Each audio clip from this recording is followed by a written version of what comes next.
우리 로마서 14장 1절에서 12절까지의 말씀 함께 저랑 교독하도록 하겠습니다. 로마서 14장 1절부터 12절까지의 말씀입니다. 믿음이 연약한 자를 너희가 받되 그의 의견을 비편하지 말라.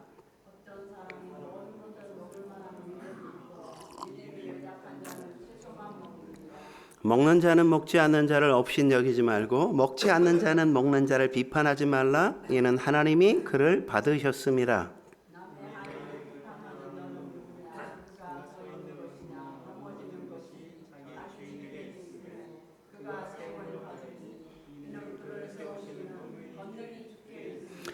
어떤 사람은 이 날을 전날보다 낮게 여기고 어떤 사람은 모든 날을 같게 여기나니 각각 자기 마음으로 확정할지니라.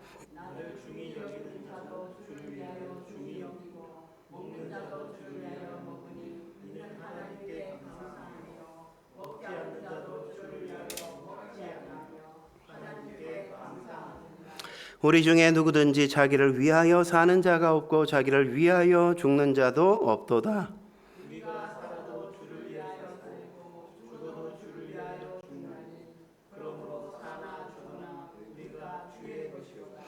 이를 위하여 그리스도께서 죽으셨다가 다시 살아나셨으니 곧 죽은 자와 산 자의 주가 되려 하심이라.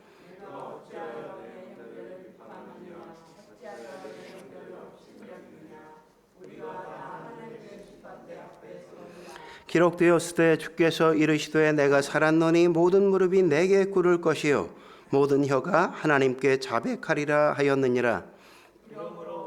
각 사람이 자기 일을 하나님께 짓고 하리라. 아멘. 오늘은 하나됨 다름을 넘어서야 가능하다는 주제로 우리가 말씀 나눌까 합니다. 어거스틴이 이런 유명한 말을 했죠. 본질적인 것에는 일치를, 비본질적인 것에는 자유나 관용을, 그리고 모든 것에 사랑을. 뭐라고요? 본질적인 것엔 일치를, 비본질적인 것엔 자유를, 그리고 모든 것에 뭘 더하라? 사랑을 더해야 한다. 이렇게 얘기했단 말이죠. 저는 이게 그리스도인의 삶의 가장 중요한 태도여야 된다고 생각합니다.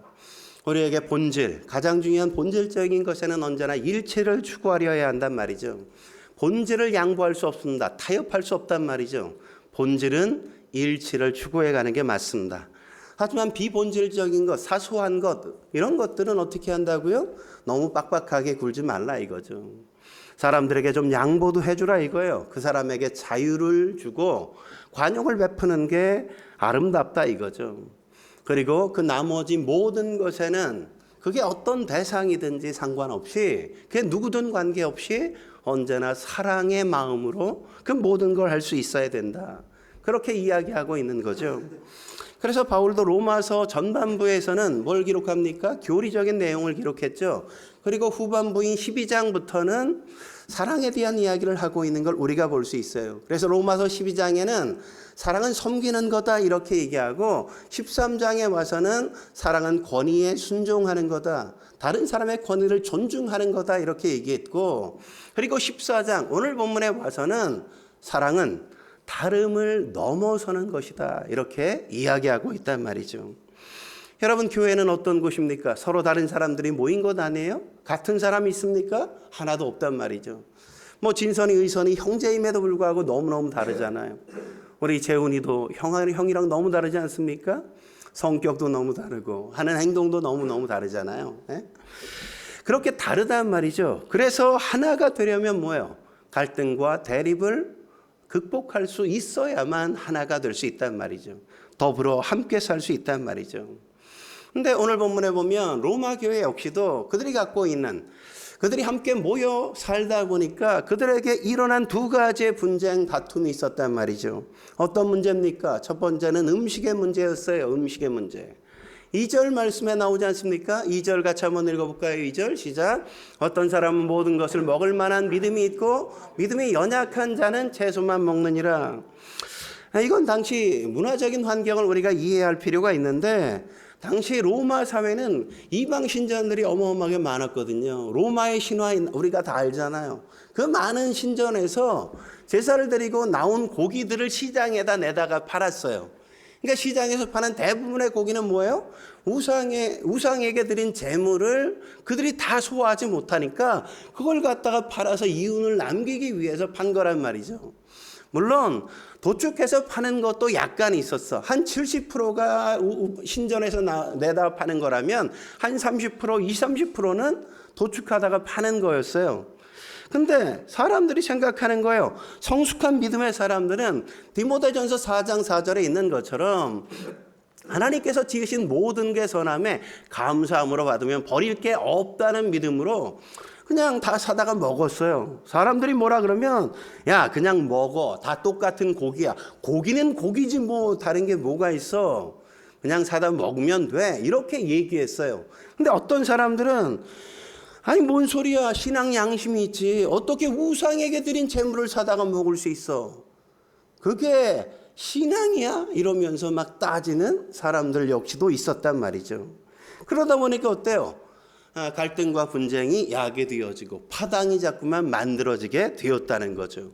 또 하나의 문제는 뭡니까? 날의 문제란 말이죠. 날의 문제. 5절 말씀에 그렇게 얘기하지 않습니까? 5절 같이 읽어보죠. 시작. 어떤 사람은 이 날을 전날보다 낮게 여기고 어떤 사람은 모든 날을 같게 여기나니 각각 자기 마음으로 확정할지니라. 대표적인 날이 뭡니까? 뭐 안식일을 지켜야 되냐? 주일을 지켜야 되냐? 토요일을 안식일로 지켜야 되는 거냐? 아니면 일요일을 주일로 지켜야 되는 거냐? 이게 아마 대표적인 걸 것 같아요. 응? 토요일을 안식일로 지켜야 돼요? 주일을 주일로 지켜야 돼요? 네?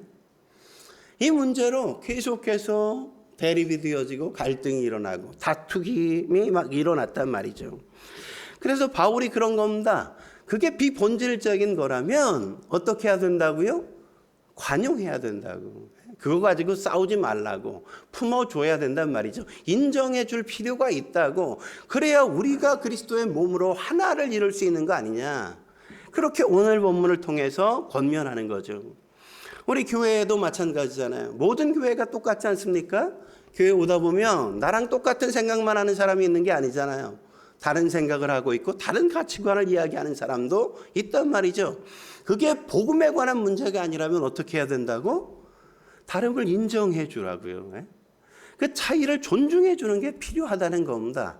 그래서 하나됨을 추구하는 것, 그게 무엇보다 중요하다는 거죠.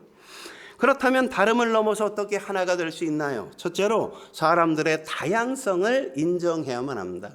사람들의 다양성을 인정해야 된단 말이죠. 다름을 인정하고 다양성을 인정해 주라 이거란 말이죠. 1절에 그렇게 말씀하지 않습니까? 1절 같이 읽겠습니다. 시작. 믿음이 연약한 자를 너희가 봤되 그의 의견을 비판하지 말라. 비판하지 말라. 여기 보면 믿음이 연약한 자가 누구예요? 교회 가운데 이 음식의 문제 때문에 또 이 날의 문제 때문에 자꾸만 시험에 드는 사람들, 이것 때문에 막 갈등이 있는 사람들, 이것 때문에 사람들과 마음이 편치 않는 사람들, 이런 사람들을 가르치는 겁니다. 그 사람들을 믿음이 연약한 자 이렇게 얘기하는 거예요. 살다 보면 되게 예민한 사람들이 있잖아요. 되게 예민한 사람들.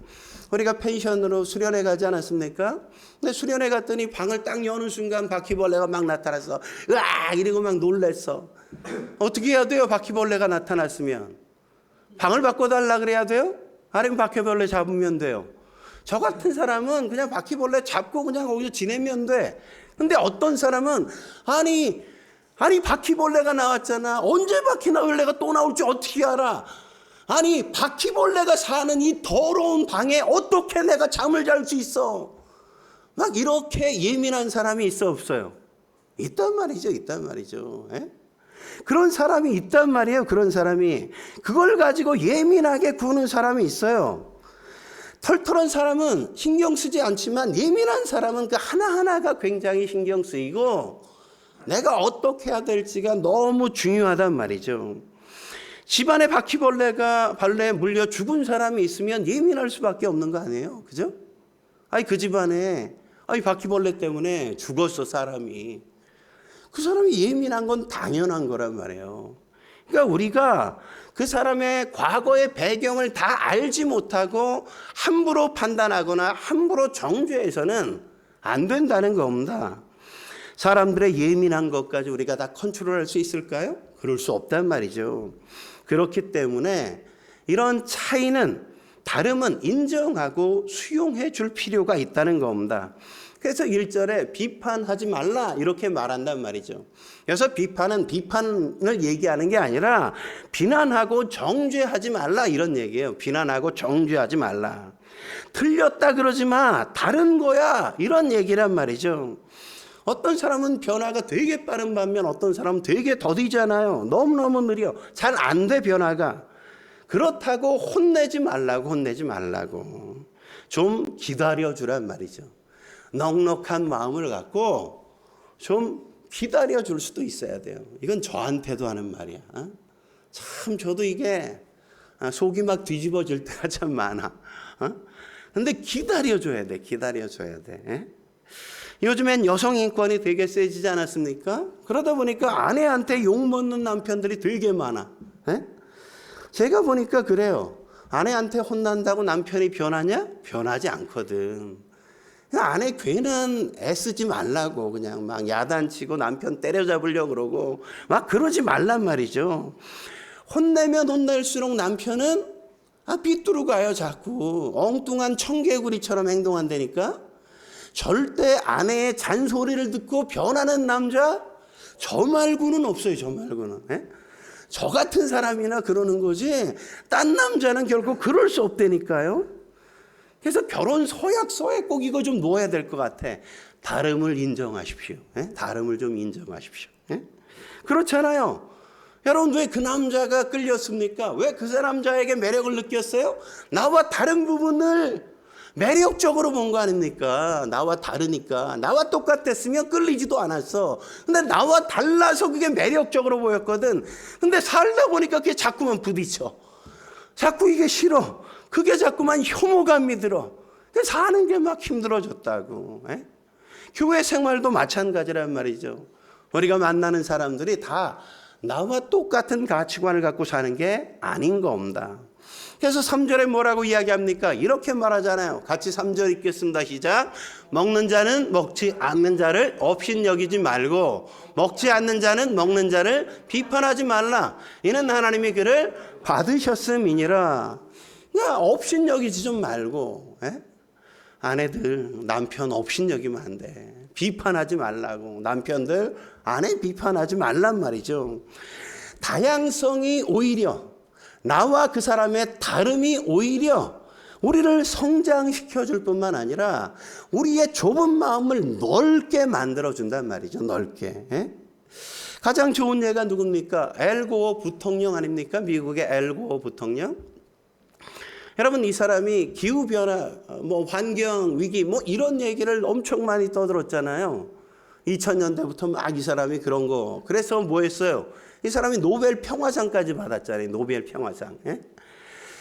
이 엘 고어 부통령이 하버드 다닐 때 하버드 3년 동안 룸메이트가 누구였냐면 할리우드의 악역 배우 가운데 토미 리 존스라는 배우거든요. 저 사람 토미 리 존스라는 분이에요. 맨 인 블랙에 나왔잖아요. 저 사람. 선글라스 딱 끼고 그죠? 저 사람이 그 사람이에요. 근데 저는 이게 하버드의 힘이라고 생각해. 엘 고어는 어떤 사람이냐? 공부벌레거든. 엄청 똑똑한 천재거든. 그냥 맨날 공부했어. 근데 토미 리 존스는 노는데 천재야. 노는데. 맨날 놀아. 그러니까 엘 고어가 토미 리 존스를 보면서 뭐라 그랬냐면 나는 저 토미 리 존스 때문에 내가 경각심을 갖고 공부할 수 있었다 이랬어요. 왜냐하면 맨날 노니까 야 나는 쟤처럼 놀면 안 되겠다. 쟤처럼 놀다가 내가 뭐가 될지 모르겠어. 놀지 않았어. 그리고 보니까 토미 리 존스가 맨날 어디 그냥 들다가 먹다가 그냥 다 쓰레기를 막 버리는 거야. 그러니까 이 사람이 야 저렇게 환경을 더럽히는 인간도 있네. 야 환경을 보호해야지. 환경을 지켜야지. 그러다 보니까 이 사람이 환경운동가가 되고 이 사람이 기후변화에 예민해서 노벨상까지 받게 된 거 아닙니까? 노벨상 누구 때문에 탔어요? 토미 리 존스 때문에 탄 거야. 토미 리 존스 때문에. 그러니까 인물이 만들어진단 말이죠. 다양한 사람들을 모아놓으니까 거기서 인물이 나오는 거란 말이죠. 똑같은 사람끼리 모아놓으면 맨날 당파만 짓고 맨날 패싸움만 하고 그거밖에 더 하겠습니까? 여러분, 나랑 반대인 사람이랑 나랑 만나야만 되는 거란 말이죠. 나 같은 사람이 계속 만나면 안 되는 거예요. 나와 다른 사람을 이렇게 하나님이 보내주셨다면, 야, 하나님이 나를 키우기 위한 원동력으로 저 사람 보내주었구나, 하나님이 보내신 축복의 사람이구나, 이렇게 생각하는 게 맞는 거란 말이죠. 비슷하면 성장하지 않아요. 맨날 똑같은 얘기 반복한단 말이죠. 나와 다른 사람이 좀 와야 우리가 성장하고 변화가 있는 겁니다. 그래야만 이해력이 넓혀지고 성장한단 말이죠. 그래서 사람들을 많이 품게 되는 겁니다. 여러분, 공부만 잘하는 사람들 보십시오. 얼마나 좁습니까? 제가 늘 얘기했잖아요. 제가 구약학 교수님 성주진 교수님이라는 분이 계신데 이분이 학생을 이해하지 못해. 왜냐하면 자기는 그냥 유럽 공용어를 일주일 만에 마스터했거든. 우리가 히브리어를 공부 못한다고, 아니 어떻게 이렇게 모를 수 있냐고 맨날 이해를 못했어. 우리가 교수님 밥맛이라고 맨날 그랬다고, 이해를 못해주니까. 그러니까 천재들끼리 같이 모이면 안 된다고, 맨날 자기들 같은 줄 알아. 그래서 택시 운전 기사님들이 세상 사람들을 너무나도 잘 안다 그러잖아요. 이해한다고. 옛날 아재 개그 가운데 그런 거 있지 않았습니까? 어떤 연세 드신 분이 메리어트 호텔에서 만나자 이런 약속을 어떤 분이랑 했어요. 근데 메리어트 호텔이 이분한테 익숙하지 않거든. 메리어트라는 단어가. 이걸 외워야 되는데 메리어트 그러다가 외우려니까 메리아스 이러면 나중에 메리어트 갈 수 있겠지. 그래서 메리아스라고 익숙한 단어를 외우려고 했는데 이게 메리아스도 이게 가끔 이게 많이 안 써. 더 자주 쓰는 게 뭐지? 메리아스? 난닝구. 그래가지고 이분이 메리어트 호텔을 난닝구 호텔로 이렇게 외웠어. 나중에 그러면 메리어트 이렇게 갈 수 있을 거라고. 근데 당일이 돼서 택시를 딱 잡아탔는데 이게 난닝구인데 난닝구? 뭐였지? 거기서 더 안 나가는 거야, 이 할아버지가. 그래가지고 난닝구 호텔 갑시다 이렇게 택시를 타서 그러니까 택시 기사님이 난닝구 호텔이요? 난닝구 메리아스 메리어트 호텔 이러면서 메리어트에 딱 내려줬다는 거 아니에요. 메리어트에서 호텔에서 내리기 전에 이 할아버지가 어쩌면 그렇게 유추 능력이 탁월하냐고, 놀랍다고, 대단하시다고 막 이렇게 칭찬하니까 이분이 예전에는요 어떤 분이 예술의 전당에 가자 그래야 되는 걸 전설의 고향 가자 그러더라고요. 그래서 예술의 전당에 딱 내려드렸더니 예술의 전당이지 이러고 내리시게 되는 거예요. 그러니까 운전기사분들이 얼마나 이 세상을 잘 이해하는지. 탁월한 능력이 있잖아요. 다양한 사람들. 전혀 다른 사람들을 다 만나니까 머리가 그냥 빡빡 돌아간단 말이죠. 빡빡 돌아가. 그러니까 삐딱한 터미리 존스와 같은 사람과 지냈던 엘고는 그가 다른 사람들을 품을 수 있는 넉넉한 이해력을 갖게 된 거죠. 사람들이 나 같지 않다는 걸 아는 거예요. 사람들을 기다려줄 줄도 알고 이해시키려고 더 많이 토론도 해야 된다는 걸 안 거란 말이죠. 그러니까 그가 노벨상을 받는 사람이 된 거죠. 엘고어가 엘고어를 만났다면 괴물밖에 더 나왔겠습니까? 그는 위대한 일을 행할 수 없었을 거란 말이죠. 자기밖에 모르고 살았을 거예요. 그래서 교회는 하나님이 어떻게 만드셨다고? 다양한 사람들이 다 함께 와서 더불어 살게, 그래서 사람들을 이해하고 품게, 그렇게 만드시는 겁니다. 예수님이 그걸 기뻐하신 거란 말이죠. 기뻐하셨어. 우리가 다 그래서 주를 위해서 사는 겁니다. 아베 피에르 신부가 쓴 단순한 기쁨이란 책에 보면 서커스산에서 막 활동하다가 광대로 일하다가 이제 서커스산에서 나와서 갈 데가 없는 거야. 그래서 이분이 이 광대가 수도원에 갔어. 수도원에. 살 데가 없어서, 지낼 데가 없어서 수도원에 가면 그래도 밥 먹여주고 하니까, 수도원에 가보니까 훌륭한 분이 너무나도 많은 거야. 학자도 있지, 기술자도 있지, 뭐 예술가도 있지, 뭐 저술가들도 있지. 너무 똑똑한 사람이 너무 많은 거야. 자기가 그들과 이렇게 비교해 보니까 너무 보잘것없고 형편없어 보이는 거죠. 그래서 뭘 할까 이러다가 식당 봉사하기로 했대. 식당 뭐 이게 뒷정리해주고 막 청소하는 그 일을 하기로. 근데 시간이 지나면 지날수록 밥만 내가 축내는 거 아닌가 여기 와서.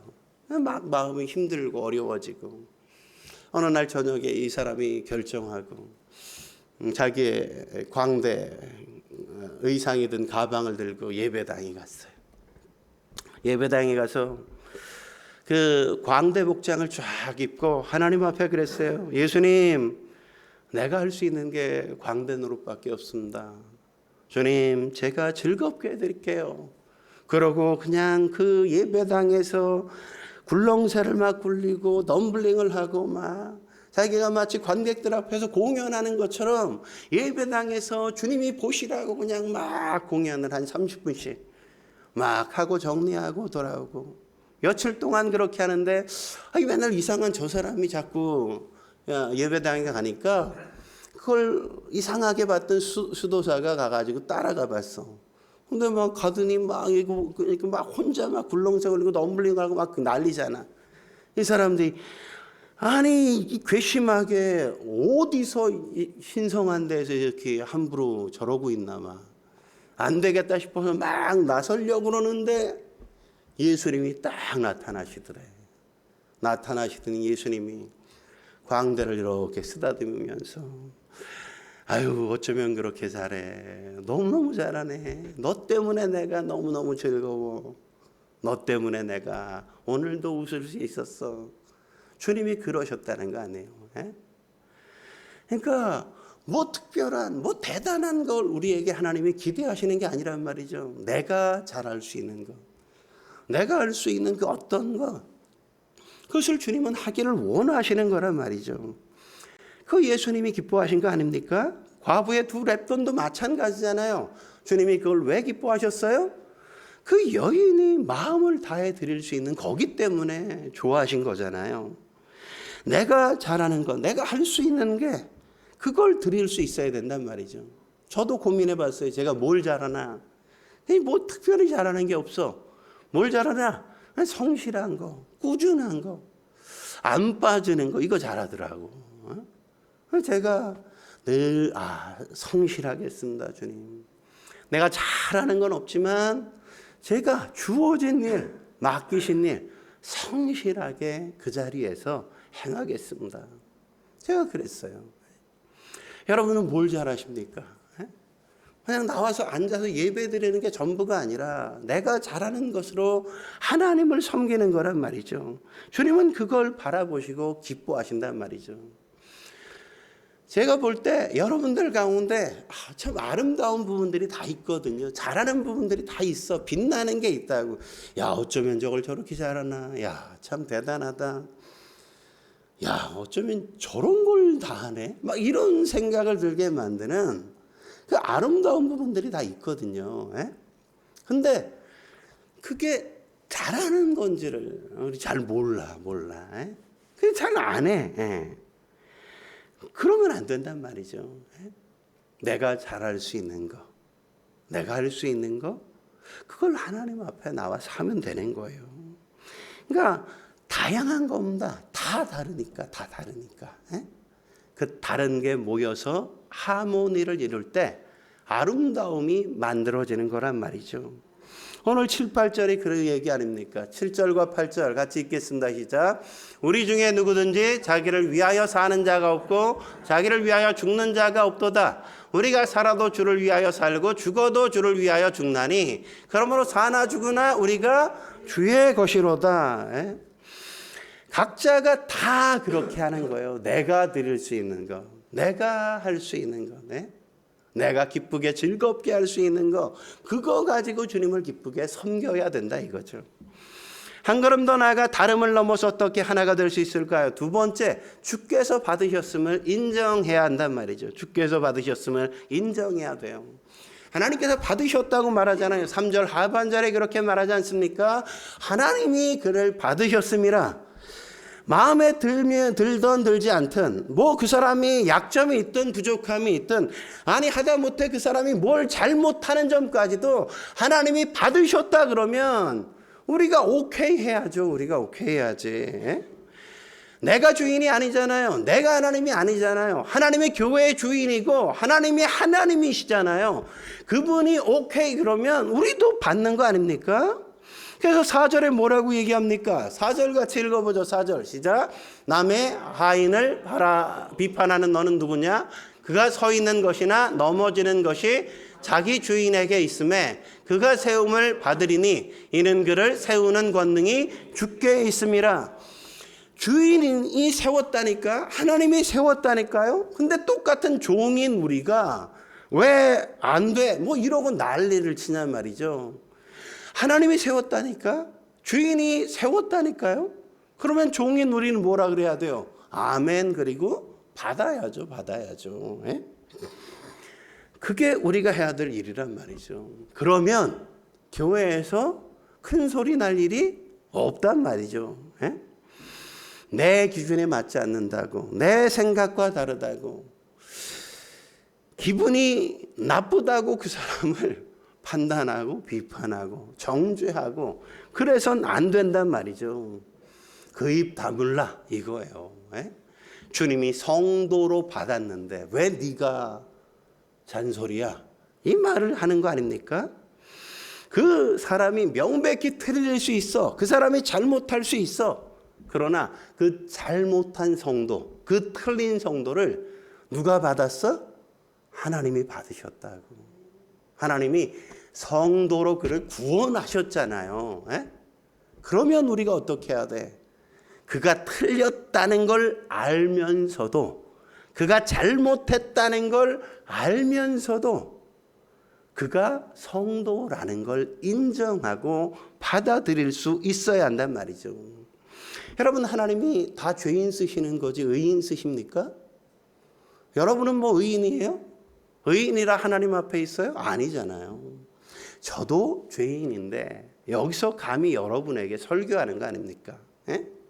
그러니까 어떻게 해야 돼? 다 우리가 인정해 줘야 된단 말이죠. 하나님이 받으셨는데 그러면 그냥 같이 가는 거지. 아유, 나 저 인간과는 도저히 함께 할 수 없어. 이래 버리면 어떻게 합니까? 하나님이 얼마나 난처하시겠어요? 곤란하시겠어요? 예? 그래서 인생은 뭐냐? 중심 싸움인 거예요. 중심에 하나님이 계신가? 아니면 중심에 내가 있는가? 내가 판단하는가? 하나님의 판단을 받아들이는가? 그게 제일 중요한 거라니까. 예? 하나님이 말씀하신다면 그냥 우리가 인정해야 되는 거예요. 인정해야 돼. 그래서 C.S. 루이스가 옥스퍼드 대학의 명예학 박사이니 옥스퍼드의 명예학 박사인 C.S. 루이스가 겸손에 대해서 뭐라고 얘기했습니까? 우리는 흔히 겸손을 자기를 낮추는 거라고 생각하는데 자기를 낮추는 게 겸손이라고 말하지 않았습니다. C.S. 루이스는 겸손은 자기를 낮추는 게 아니라 자신에 대한 생각을 덜 하는 거라고요. 예?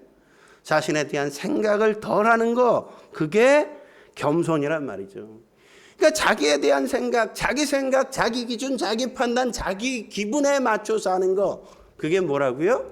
교만한 거야, 교만한 거. 그게. 예?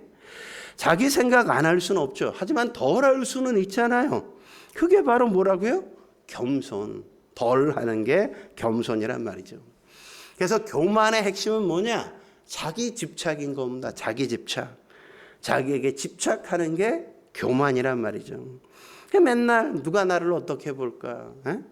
날 무시하는 거 아닌가?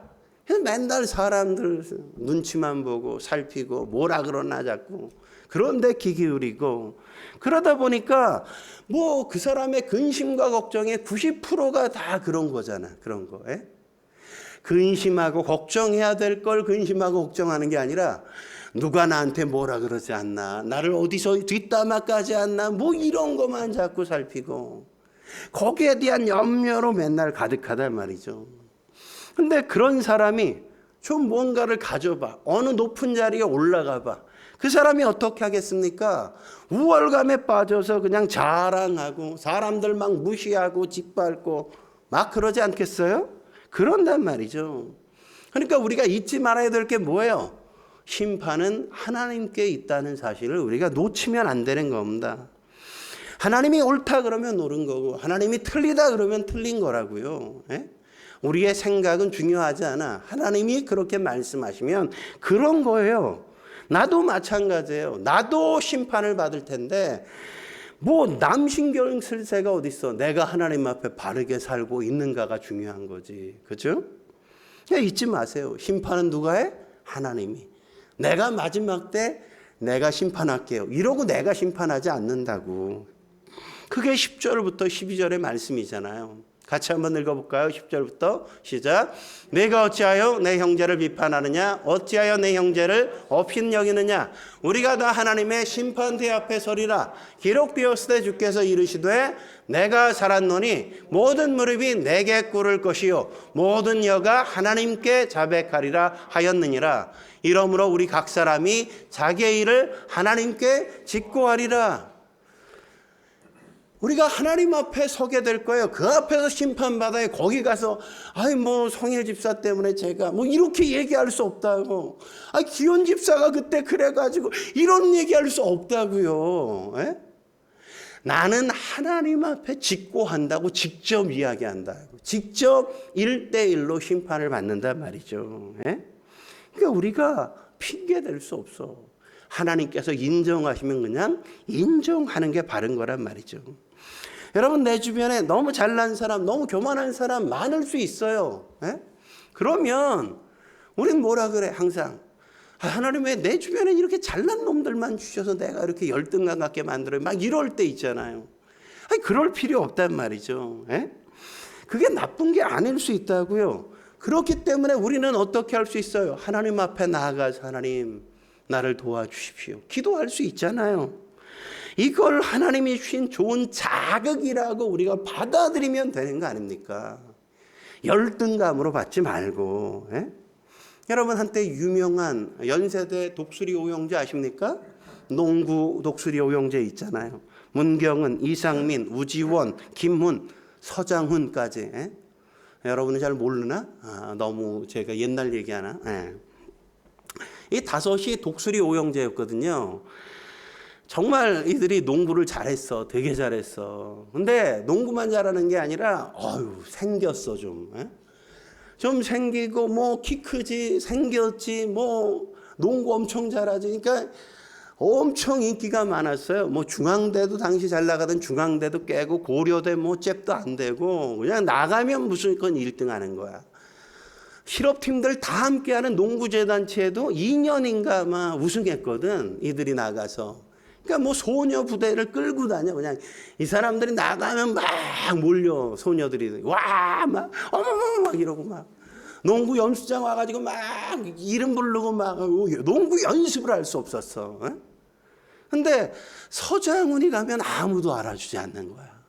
키는 멀대처럼 큰데 뭐 농구 뭐 그냥 그렇게 화려한 기술도 없지. 뭐 생긴 건 영 아니지. 특별한 거 없이 뭐 그렇다고 뭐 별로 그렇게 인정해주지 않았어요. 그래서 서장훈이 그때 생각했다는 거 아닙니까? 야, 내 존재감이 전혀 없네. 내 존재감을 키우기 위해선 딱 2가지 해야 되겠다. 하나는 실력 키우자. 또 하나는 말하는 법 배우자. 난 앞으로 생긴 거로는 먹고 살 수 없어. 그러니까 선수 때는 내가 실력을 키워서 농구로 승부를 벌어야 되고 은퇴하고 나서는 내가 말하는 거로 먹고 살아야지. 이거 면상 가지고 안 되니까. 그렇게 마음 먹었어요. 그래서 열심히 하다 보니까 어때요? 선수 때는 실력으로 인정받잖아요. 은퇴 후에는 말로 먹고 살잖아. 말로 TV에. 지금 TV 나오는 사람 누구밖에 없어? 서장훈밖에 없잖아. 거의 얼마나 많은 프로를 해. 과거에 뭐였어? 그 약점이었거든. 근데 그 잘생긴 놈들 다 어디 갔어? TV 안 나오잖아 이제. 만약 서장훈이 그때 잘생겼어 봐. 그럼 지금 얘도 무명이 됐겠지. 아무도 모르겠지. 근데 그의 그때 약점이 이 사람의 실력이 됐다고, 능력이 됐다고. 그래서 이 사람이 위대한 삶을, 참 사람들에게 영향력 있는 삶을 살게 된 거잖아요. 여러분, 젊어서 잘생긴 사람 위험한 사람이에요. 그거 믿고 막 그래서는 안 된다고. 늙어서도 잘생기냐? 그거 아니라고. 외모 수렴의 법칙 아시잖아요. 뭐예요? 다 똑같아져. 다 똑같아져. 쭈그러든다고 다. 여자는 안 그런 줄 알아? 다 마찬가지야. 뭐 한때 이쁠 수 있지. 근데 그거는 한때라는 거. 그러니까 약점이 오히려 강점이 될 수 있는 겁니다. 그러니까 하나님 앞에서 잘난 사람들, 훌륭한 사람들 때문에 내 약점이 성장할 수 있는 기회가 될 수 있다는 사실을 우리가 놓치면 안 되는 거죠. 여러분은 아직도 우크라이나 러시아 전쟁하고 있잖아요. 여러분, 이 특이한 게 뭔지 아십니까? 이 우크라이나와 러시아가 같은 종족인 거 아십니까? 루스족이거든요. 루스족, 남슬라브족이라고요. 같은 족이에요. 세 나라가 지금 같은 민족인데 우크라이나, 러시아, 그리고 벨라루스가 루스족이에요. 벨라루스. 벨라라는 말은 흰색을 이야기하는 거거든요. 그러니까 벨라루스는 흰 루스 이런 뜻이에요. 그래서 옛날에는 백러시아 이렇게 불렀다고요. 그러니까 뭐 벨라루스, 러시아, 우크라이나 다 같은 종족인데 옛날엔 어디가 중심이었냐면 우리가 요새 가끔 듣는 그 우크라이나의 키우가 중심지였어요. 거기가 아주 핵심 지역이었다고.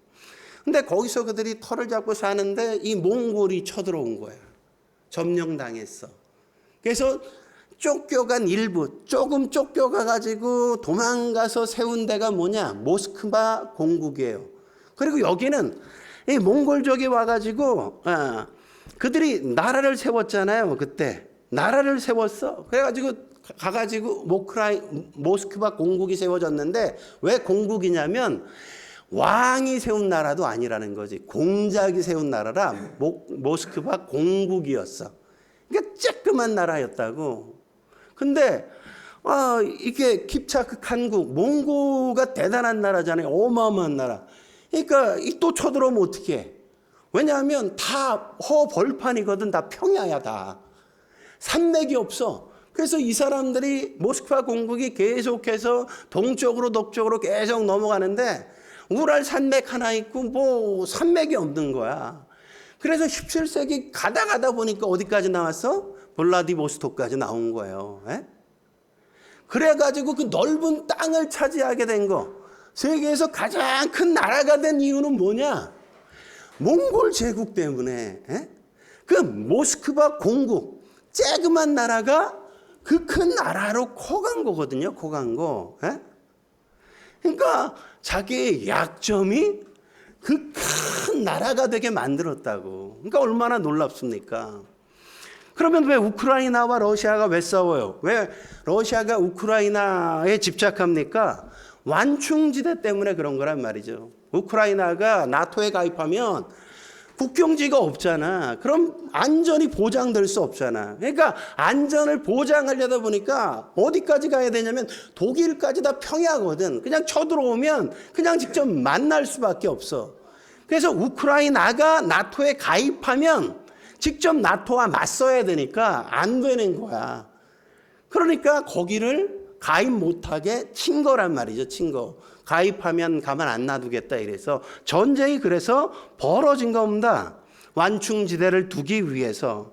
그러니까 뭐 때문에 그런 거예요? 러시아가 과거에 침략을 당해서 안전하지 않다는 불안감, 염려, 두려움 이런 것 때문에 동쪽으로는 저 블라디보스토크까지 오게 됐고 서쪽으로는 지금 우크라이나까지 자꾸만 점령해가는 그런 나라가 됐단 말이죠. 여러분 생각해 보십시오. 어떻게 그 조그만 모스크바 공국 코딱지만한 게 지금 코끼리만 해졌잖아요. 코끼리만 해졌잖아요. 왜 그렇게 됐어요? 약점 때문에 그랬다고. 약점 때문에. 언제 공격당할지 몰라. 언제 침략당할지 몰라. 그 두려움이 그들을 그렇게 만들었단 말이죠. 우리 인생도 마찬가지인 겁니다. 어떤 사람은 그러죠. 나는 왜 이렇게 가진 게 없고, 나는 왜 이렇게 어렵게 살아야 되나, 왜 불안한 인생을 살아야 되나. 그러니까 자기의 연약함을 가지고 하나님 의지하고 살잖아요. 그래서 부유하게 된 사람이 얼마나 많습니까? 그래서 위대한 학자가 된 사람이 얼마나 많아요? 그래서 위대한 지도자가 된 사람이 얼마나 많습니까? 나는 할 수 없습니다. 하나님이 하셔야 됩니다라고 하나님 앞에 기도해서 세워진 놀라운 인생을 사는 믿음의 사람들이 얼마나 많아요. 그런 과정을 통해 하나님이 사람을 세우시고 그 사람을 통해 하나님은 일하시고 역사하신단 말이죠. 그래서 부모들은 잊지 말아야 될 게 자녀들에게 너무 많은 거 물려주려고 하지 마세요. 너무 많은 돈도 너무 많은 뭣도 자꾸만 자식에게 나중에 많은 걸 물려주려고 그러면 자녀의 생각 속에는 최고의 인생 가치가 뭐가 되겠어요? 안정이 최고의 가치로 자리 잡는다고. 안정되게 살고 싶다. 그것밖에 모른다니까요. 안정적인 직업, 안정적인 결혼, 다 안정만 추구하다 살아. 그러다 인생 끝난단 말이죠. 좀 없어야, 좀 가난해야 그가 무언가를 하나님을 의지하고 도전하게 되어서 위대한 인생을 살아가게 된다고요. 러시아 제국처럼 우리 자녀가 그렇게 되길 원한다면 너무 안정지향형의 삶을 살게 내버려두면 안 됩니다. 연약함이 우리에게 힘을 길러주는 거예요. 부족함이 우리를 부유하게 만드는 겁니다. 왜요? 하나님이 받으시기 때문에 그런 겁니다. 그래서 크리스천은 어떤 의미에서 광야를 그냥 뛰어다니는 인생을 사는 거란 말이죠. 그래서 스가랴서에서 하나님을 뭐라고 이야기합니까? 불로 둘러싼 성곽이라고 당신을 계시하시잖아요. 우리가 어떤 존재로 있느냐 그게 중요하지 않아. 난 가난해도 괜찮아. 중요한 건 뭐야? 하나님이 둘러싼 성곽이 되신다니까 우리의. 하나님이 우리를 보호하신다고, 하나님이 우리를 지키신다고, 하나님이 우리에게 필요하다면 공급하신다고. 그러니까 그 하나님을 붙들고 사는 거지 내가 뭔가를 쌓아서 그게 나를 살게 하는 게 되게 해서는 안 된단 말이죠. 이번 한 주간도 저와 여러분을 하나님이 지키시는 걸 맛볼 수 있길 주의 이름으로 축원합니다. 기도하시겠습니다. 거룩하신 하나님 아버지, 우리가 어떻게 인생을 살아야 할지 오늘 말씀을 통해 깨우쳐 주시니 감사합니다. 나와 다른 사람들 그것 때문에 가치관의 차이, 여러 가지의 다름 때문에 많은 분쟁과 다툼도 있지만 그것을 통해 우리가 서로를 이해하고 존중하는 폭넓은 이해력을 갖게 주여 이끌어 주시니 감사합니다. 하나님이 인정하셨다면 우리가 모두가 아멘으로 받아들이고 다른 사람도 가족으로 받아들이면서 함께 가족으로 더불어 살아가는 저희가 되어지게 주여 도와 주옵소서. 믿음으로 그렇게 살면서 하나님 나라 만들어가게 하시고 우리의 인생이 더 성숙해 가면서 성장해 가는 삶이 되어지게 주여 도와 주옵소서. 오늘 주신 말씀에 감사하며 예수님의 이름으로 기도드립니다. 아멘.